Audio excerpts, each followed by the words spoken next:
Vous seriez prêt à tout pour un apéro vraiment décontracté au soleil avec des potes? Nous aussi, bienvenue sur Aimons l'info. À Singapour, des données produites par l'application mobile de traçage des cas de Covid-19 ont été utilisées par la police dans au moins un cas. Le gouvernement de la cité-État veut désormais légaliser cette action par une loi bientôt proposée au Parlement. Le texte permettrait d'utiliser le système dans des cas de meurtre, d'actes de terrorisme ou de kidnapping.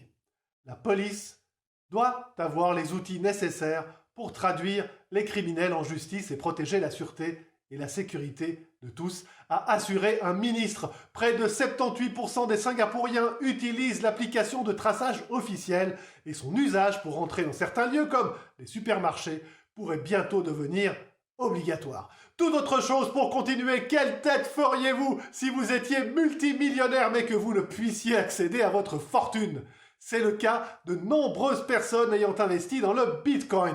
Alors que la monnaie numérique atteint des sommets, 20% de ses possesseurs ont perdu leur code d'accès à leur porte-monnaie électronique, ce qui représente tout de même 140 milliards de dollars au cours actuel. Le New York Times évoque par exemple le cas d'un développeur allemand disposant d'un peu plus de 7 bitcoins valant 220 millions de dollars et bloqué sur un disque dur auquel il n'a plus accès.